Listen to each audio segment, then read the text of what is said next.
जाते हैं। 1 मिनट बच्चे हैं तो मैं इनको जरा कपिल कुमार जी की बात को थोड़ा सा आगे बढ़ा देते हैं बस। और डिस्टॉर्शन क्यों किया जाता है, एक चीज़ आप समझ लीजिए। इन्होंने बताया कि अंग्रेज़ आए, मुसलमान आए, ये आए।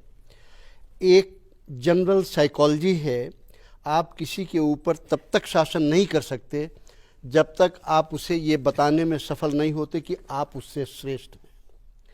ये घर पर भी लागू होता है, परिवार में भी लागू होता है, खानदान में भी लागू होता है। मानसिक स्थिति, ये मानसिक एक साइकोलॉजिकल फिलॉसफी है।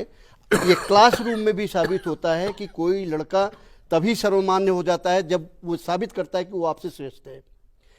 इस चक्कर में क्या हुआ, होलसेल डिस्टॉर्शन इस लेवल पे किया गया कि जब तक कोई कौम अपने अतीत पर, अपने इतिहास पे उसे बहुत गर्व रहता है, उसको ये पता है कि मेरे पूर्वजों ने ये किया है, मेरे माँ बाप ने ये किया है, मेरे दादा दादी ने ये किया है, तो उसी लाइन पे वो जाते हैं। तो एक गर्व का भाव हमेशा बना रहता है। लेकिन जब आप ये साबित कर दें कि आपका पूरा इतिहास है ही नहीं, है भी तो वो कूड़ा है, आपके यहाँ कोई विज्ञान नहीं था, सारा विज्ञान कूड़ेदान में डाल दीजिए, आप बिल्कुल असभ्य लोग थे, आप यही नहीं बताइए कि हड़प्पा सभ्यता विश्व की न केवल प्राचीनतम सभ्यता थी, लेकिन वहाँ जो चीज़ें थी वो आधुनिकतम थी।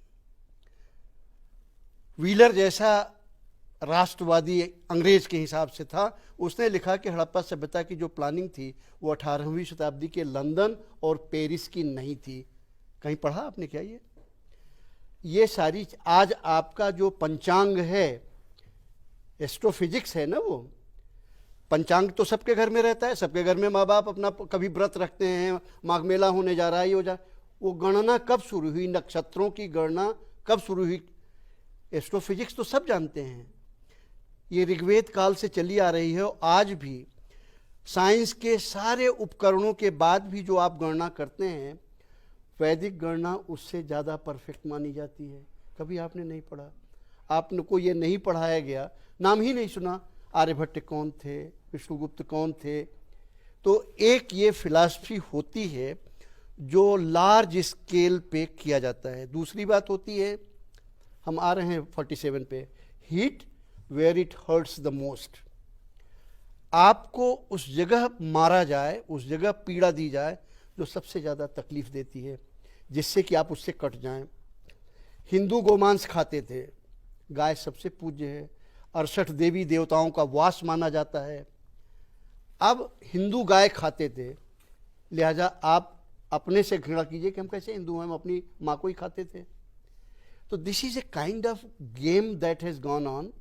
और पिछले 35-40 साल से हम इसी लड़ाई में हैं कि इतिहास को सही लिखा जाए। क्यों नहीं लिखा गया, प्रश्न उनका ये था। इस पर आते हैं 1940 से सभी इतिहास में। आपको ये जान के ताज्जुब होगा कि 1918 में रूस का इतिहास पुनः लिखा गया। जिस लाइन पे मार्क्स ने कहा था, लेनिन स्टालिन ने इतिहास लिखवाया पूरा। लेकिन सन 93 में जब रूस बिखरा तो आपको जान के ये ताज्जुब होगा कि पहला काम जो हुआ था, 1 साल के अंदर अंदर वो इतिहास की पुस्तकों को उन्होंने कहा ठीक होनी चाहिए। ये पूरी की पूरी इतिहास की उसके, यही चीज़ यूरोप में हुई। इंडिया में क्यों नहीं हुआ ऐसा?